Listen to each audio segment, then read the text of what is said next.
ہماری ایمانی تناظر میں جو سب سے قیمتی بات ہوتی ہے نا، اس کے ساتھ کمٹمنٹ نبھانے کی شرط یہ ہوتی ہے کہ یہ میرا اسپیکٹیکل بن جائے۔ بہت سے لوگ کیا کرتے ہیں کہ کام کی بات کو حافظے کی کوٹری میں 4-5 MB اسپیس دے کے سمجھتے ہیں کہ ہم نے کام کی بات سے کمٹمنٹ کا تقاضا نبھا لیا ہے۔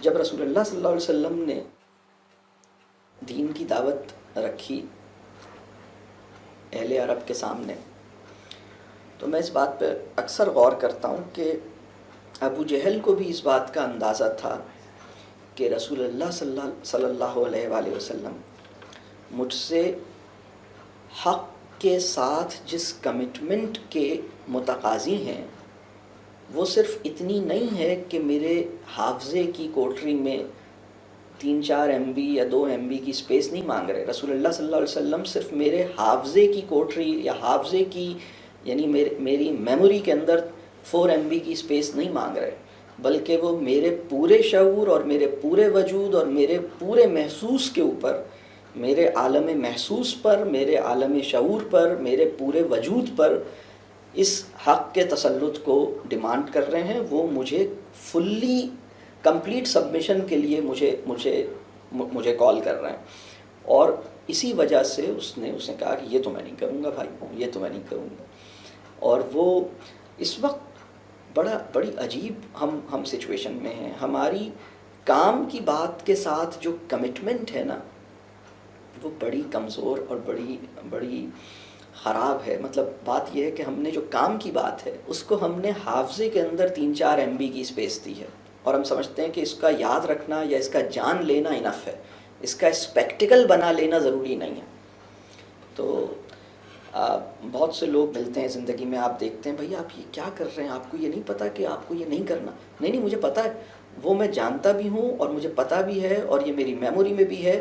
یعنی ایسی بات ہے کہ زندگی گزارنے کے لیے مجھے جس چشمے کی ضرورت تھی وہ چشمہ میں نے بڑی حفاظت سے جیب میں رکھا ہوا ہے، آنکھوں پہ نہیں لگایا ہوا۔ اور جب آپ انہیں یاد دلاتے ہیں کہ بھائی تمہیں یہ چشمہ دیا گیا تھا، جب یہ چشمہ لگاؤ گے تو تمہارا مسئلہ حل ہوگا نا، تب تمہیں مسئلہ نظر آئے گا، تو وہ میرے یاد دلانے پر جیب سے چشمہ نکال کے آنکھ پہ لگاتے ہیں اور پھر سچویشن کو دیکھ کے دوبارہ چشمہ اتار کے جیب میں ڈال لیتے ہیں، اور زندگی اس چشمے کے بغیر گزارتے ہیں۔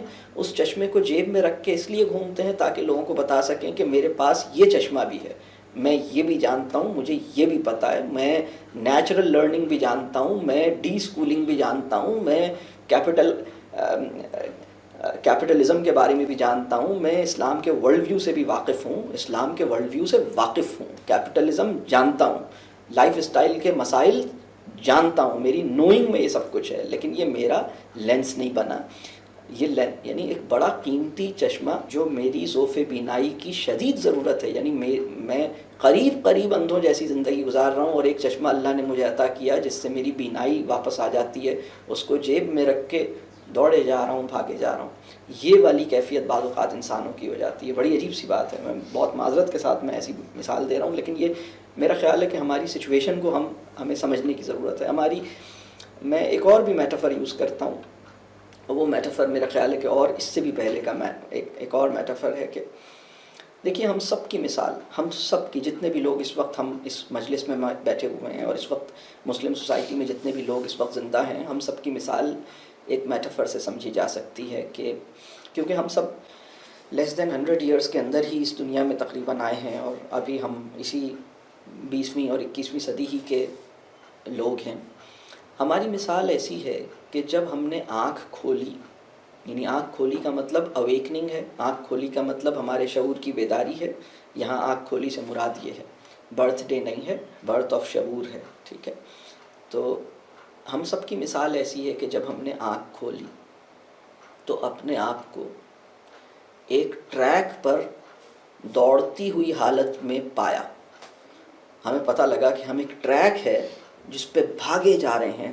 جب ہماری آنکھ کھلی تو ہم نے یہ دیکھا، اور ہم نے اپنے آپ کو اس کنڈیشن میں پایا کہ ہم ایک ٹریک پہ بھاگے جا رہے ہیں، اور پھر ہم نے یہ دیکھا کہ تمام لوگ اس ٹریک پہ بھاگے جا رہے ہیں، اور پھر ہم نے یہ ریئلائز کیا کہ ہمیں یہ نہیں پتا کہ یہ ٹریک کہاں لے جا رہا ہے، اور ہم نے یہ بھی ریئلائز کیا کہ اس ٹریک پہ بھاگے جانے کے نتیجے میں ہم کچھ بہت فنڈامنٹل قسم کے کویسچنز ہیں جن کو اٹینشن نہیں دے پا، لیکن ہم اس وجہ سے ہم نے اس دوڑ سے اپنے آپ کو نہیں روکا کیونکہ ہمیں یہ خوف تھا کہ کہیں میں پیچھے نہ رہ جاؤں. مطلب ایک ایسے ٹریک پر بھاگنے سے جس پہ، اور ہم کیوں بھاگ رہے ہیں؟ اس لیے کہ سب بھاگ رہے ہیں. اور ہم کیوں رک کے نہیں سوچ رہے؟ اس لیے کہ ہمیں خوف ہے کہ کہیں ایسا نہ ہو کہ ہم پیچھے رہ جائیں. تو بھائی کیا ہمیں یہ پتہ ہے کہ ٹریک لے کے کہاں جائے گا؟ ہمیں یہ تو نہیں پتہ، لیکن چونکہ سب بھاگ رہے ہیں لہٰذا میں بھاگ رہا ہوں، اور میں رک نہیں سکتا اس لیے کہ مجھے بھاگنا ہے، اور سب بھاگ رہے ہیں اور میں کیسے رکوں؟ تو ہماری سچویشن یہ تھی کہ جب ہم نے آنکھ کھولی، کیونکہ یہ جو سسٹم ہے جس کے اندر ہم امپریزنٹ ہیں، یا جس سسٹم کے اندر ہم مقید ہیں، اس سسٹم کو اللہ کا بہت شکر ہے کہ ہم نے کریٹ نہیں کیا. یہ اللہ کا بہت شکر ہے. ہمارا گناہ اتنا ہے کہ ہم نے انکنڈیشنلی اس کو سبسکرائب کیا، اور اللہ کا بہت احسان ہے کہ اس سسٹم کو ہم نے کریٹ نہیں کیا. تو بہت ہی بڑا گناہ تو نہیں کیا، لیکن پھر بھی اچھا خاصا بڑا کیا کہ ہم نے انکنڈیشنلی اس کو سبسکرائب کیا. تو ہم اس ٹریک پہ بس ہم نے دیکھا کہ جب ہم نے دنیا میں آنکھ کھولی تو معاشی نظام اور تعلیمی نظام اور علاج معالجے کا نظام اور کھانے پینے کا نظام اور رہنے سہنے کا نظام، شہر کیسے بنتے ہیں، خوراک کیسے ہم تک پہنچتی ہے ڈبوں کے اندر اور پروسیس ہو کے، اور علاج کیسے ہوتا ہے، اور تعلیم کیسے ہوتی ہے، اور زندگی کیسے گزاری جاتی ہے، یہ ساری ٹرمز کسی نے پہلے سے ڈیفائن کر رکھی تھیں. لیکن ہم یہ نہیں سوچ سکے کہ یہ ڈیفائن کرنے والا، ان ٹرمز کا ڈیفائنر جو تھا وہ اللہ کو ماننے والا تھا، یا ان ٹرمز کا ڈیفائنر باغی تھا، اللہ کا باغی تھا. ہم نے یہ نہیں سوچا. بس ہم نے یہ دیکھا کہ ایک ٹریک ہے جس پہ سب بھاگے جا رہے ہیں. ہم نے اپنے آپ کو اس بھاگتی ہوئی حالت میں پایا اور ہم روک نہیں سکے، اپنے آپ کو رک نہیں سکے، اور ہم بھاگتے رہے. یہ ہماری بنیادی طور پر حالت ہے. پھر ہوا یہ کہ ہماری زندگی میں کچھ ایسا ہوا کہ ہمیں ان سب چیزوں کی ریئلائزیشن ملی. کچھ بڑے سوالات ہمارے ساتھ اٹھائے گئے. ایک اتفاق تھا، ایک فیز آف لائف آیا جس میں کچھ بڑے کویسچنس ہمارے ساتھ اٹھائے گئے. یہ بتاؤ زندگی ملی کیوں ہے؟ تعلیم تمہیں کس لیے تیار کر رہی ہے؟ زندگی تمہیں دی کیوں گئی ہے؟ ایجوکیشن تمہیں کس مقصد کے لیے تیار کر رہی ہے؟ اور تم اپنی زندگی میں کرنا کیا چاہتے ہو؟ اور تمہارے اندر پوٹینشلز کس طرح کے تھے، اور وہ کس لیے اتنے بڑے پوٹینشلز تمہیں دیے گئے تھے؟ کچھ اس قسم کی کانورسیشن میں ہم انگیج ہوئے. ہمیں ایک پرسپیکٹو ملا، ہمیں ایک لینس ملا. یہ جو کام کی بات ہوتی ہے نا، اس کو ہم کانٹینٹ کے طور پر اپنے حافظے میں سٹور کر کے آگے بڑھ گئے. جو حق ہے وہ میرا تناظر بنا رہے، یہ ہماری سب سے بڑی ذمہ داری ہوتی ہے. اور اس کو ہم، ہوتا یہ ہے کہ اس کو ہٹانے والے جو فیکٹرز ہیں وہ دو کیٹیگریز میں پلیس کیے جا سکتے ہیں. پہلی کیٹیگری ہے ہمارے اپنے نفس کی اسٹیٹ. دوسری کیٹیگری ہے ہماری آؤٹر ورلڈ، اس کی اپیلز، اس کی ٹیمپٹیشنز، اس کی جو کہہ لیجیے جس طرح وہ اپنے آپ کو پریزنٹ کرتی ہے.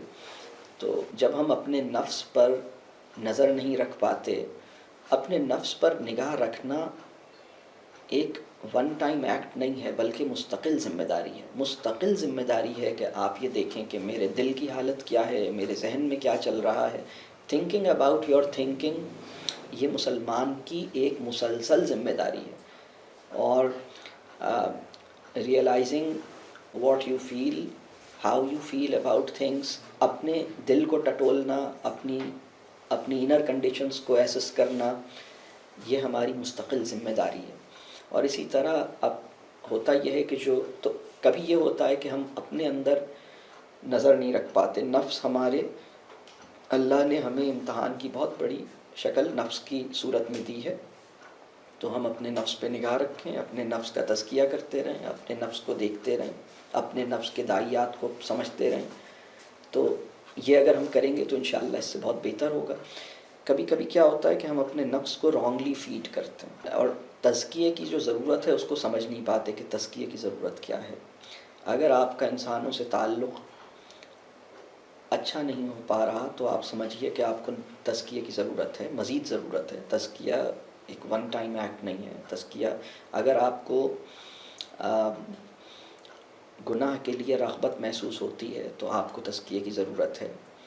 اور اللہ نے انسان کو ایسا ڈیزائن کیا ہے کہ اس کے اندر گناہ کے لیے رغبت محسوس ہوتی ہے اسے، اللہ نے ڈیزائن کیا ہے، اور لیکن اس کے شعور میں یہ بات ڈالی ہے کہ یہ غلط ہے، یہ نہیں کرنا، تو پھر اسے اپنے اوپر نگاہ رکھنی ہوتی ہے۔ تو جب وہ اپنے اوپر نگاہ نہیں رکھتا اور اپنا تزکیہ نہیں کرتا اور اپنے جو انکلینیشنز آف سیلف ہیں ان کو ٹھیک نہیں کرتا تو وہ ڈیویٹ ہوتا ہے، اس کو پرابلم ہوتی ہے۔ یعنی ایک کام یہ ہے کہ وہ اپنے اندر نگاہ رکھے، دوسرا یہ کہ جو ایکسٹرنل ورلڈ ہے اس میں ہم مروب ہو جاتے ہیں، یہ بھی ہمارے سیلف کو متاثر کرتی ہے۔ ہم اس بات کا خیال نہیں کرتے کہ یعنی ہماری جس طرح کی لائف فارم ہم نے اختیار کی ہوتی ہے، جس طرح ہم اپنی زندگی گزار رہے ہوتے ہیں، تو وہ ہمیں اجازت نہیں دیتی، ہمارا روٹین، ہمارا انوائرمنٹ، اس کو بھی ریویو کرنے کی ضرورت ہوتی ہے۔ تو ہم بعض اوقات ہم اس کے ساتھ اپنے کمٹمنٹ کو نہیں نبھا پاتے، اور اس کے لیے جو بڑا علاج ہے وہ اللہ تعالیٰ نے اپنے کلام کی صورت میں عطا کیا ہے کہ ہم اس کے کلام اور اس کی غایت کو سمجھنے کی کوشش کریں تو اس سے یہ مسئلہ حل ہوتا ہے۔ ہم اپنی موت کو یاد کریں، اس سے یہ پرابلم سالو ہوتا ہے۔ ہم کلام اللہ کے ساتھ ایک معنوی اور وجودی تعلق بنانے کی کوشش کریں، اس سے یہ پرابلم سالو ہوتا ہے۔ ہم نے کلام اللہ کے ساتھ جو تعلق، یعنی سب سے قیمتی بات جو ہمارے شعور میں اتر سکتی ہے اس کی فارم ہے کلام اللہ، اس کے ساتھ تعلق کی نوعیت اگر آپ دیکھیں تو وہ ہم نے اپنے حافظے کے گودام میں 3-4 اسکوائر فٹ کی اسپیس دے کے یہ سمجھا ہے، یا 3-4 اسکوائر سینٹی میٹر کی اسپیس دے کے یہ سمجھا ہے کہ شاید میں نے کلام اللہ کے ساتھ اپنی کمٹمنٹ کی جو آخری ذمہ داری ہے یا حق ہے وہ ادا کر دیا ہے۔ تو کلام اللہ کے ساتھ تعلق بھی ہمارا میموری میں کچھ اسپیس پرووائڈ کرنے سے فارغ ہو گیا، بس اس سے زیادہ ہم نہیں کر سکے۔ یعنی ہمارے شعور کو اپنی تحویل میں نہیں لے پایا، ہمارے مزاج کو اپنی گرفت میں نہیں لے پایا، ہمارے محسوسات پر اپنا تسلط نہیں رکھ پایا، ہمارے کہہ لیجئے کہ ہماری پورے وجود کے اوپر اس کی کوئی تاثیر محسوس نہیں ہوتی۔ یعنی مسئلہ یہ ہے نا کہ یعنی ہم سے ملاقات کرتے ہوئے اللہ کو کے نہ ماننے والے کو یہ محسوس کہاں ہوتا ہے کہ اس کے شعور میں کلام اللہ گھولا گیا ہے، یہ اس کو تو محسوس نہیں ہوتا۔ تو یہ ہمارا پرابلم ہے، اور اس کو کیسے کیا جا سکتا ہے، اس کی شرط یہ ہے کہ جڑنے کا ایک جذبہ آپ کے اندر ہو کہ میں اس کام کی بات کو، تذکیر جو ہے وہ بہت ہی اہم، اپنے ساتھ بھلائی اور احسان کی بہت اہم شکل ہے تذکیر۔ ایک بات میں عرض اور کروں، انسان کی نفسیات یا ہمارا جو نفس ہے یا ہماری جو نفسیات ہے، میں جب اپنے ایمانی تناظر میں لفظ نفسیات کی بجائے میں اسے کہتا ہوں حقیقت نفس یا علم النفس۔ تو ہم اپنے نفس کی حقیقت کو کیسے سمجھ سکتے ہیں؟ اس کے بہت سے طریقے ہیں۔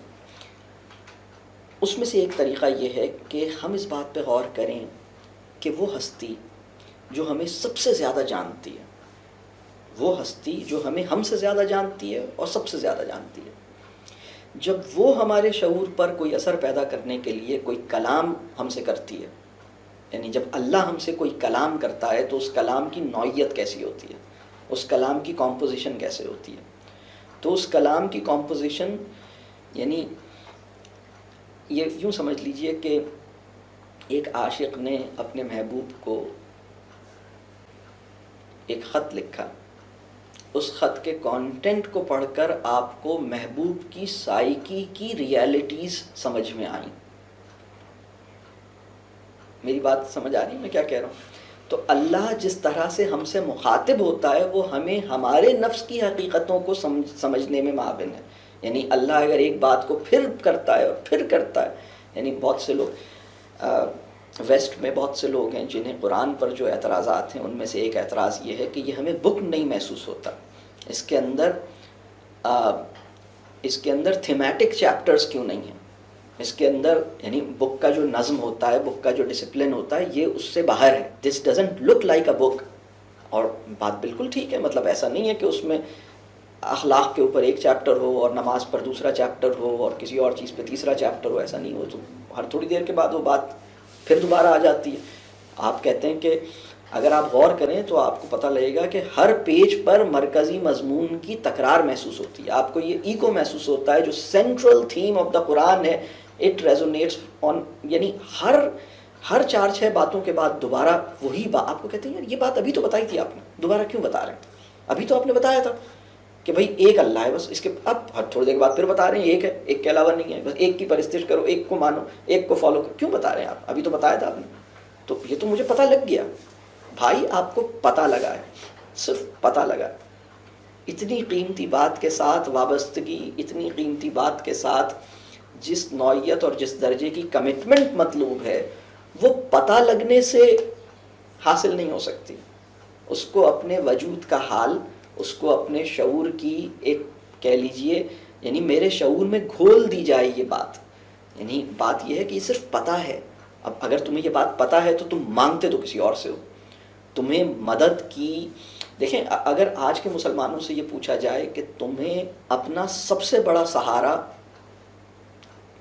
کیا محسوس ہوتا ہے، اگر ہم سب سے یہ سوال ہمارے دل کو چیر کے، یہ ایگزام میں نمبر لینے والا سوال نہیں بلکہ اگر یہ کہا جائے کہ کوئی ایسی ڈیوائس بنائی جائے جو ہمارے دل میں اترے اور اس سے اس بات کا پتہ چلے کہ سلمان صاحب کو یا آپ کو یا مجھے کسی کو بھی ہمارے دل میں ایک ڈیوائس اتاری جائے اور اس سے یہ پتہ چلے کہ مجھے اپنی جو سینس آف سپورٹ فیل ہوتی ہے، مجھے سب سے بڑا سہارا جو چیز فیل ہوتی ہے وہ اصل میں کیا ہے، میں کس چیز کو اپنا سب سے بڑا سہارا سمجھتا ہوں، تو بڑا شرمناک جواب اس کے اندر سے نکل کے آئے گا. وہ میں نے جو ایک پلاٹ خریدا ہوا ہے نا اس کو میں بڑھاپے کا سہارا سمجھتا ہوں. میں نے یہ جو سیونگ کی ہوئی ہے اس کو میں اس چیز کا سہارا سمجھتا ہوں. میں نے جو فلاں کام کیا ہوا ہے اس کو سہارا سمجھتا ہوں. میں نے یہ جو ڈالر جمع کر کے رکھے ہیں اس کو سہارا سمجھتا ہوں. میں نے جو فلانے سے اپنی دوستی بنائی ہوئی ہے اس کو سہارا سمجھتا ہوں کہ میری فلانے سے بڑی بات ہے، اس کے بڑے اونچے تعلقات ہیں تو وہ میرا سہارا. تو مسئلہ یہ ہے کہ ہماری اللہ نے، یعنی اللہ تو ہم سے زیادہ جانتا ہے نا.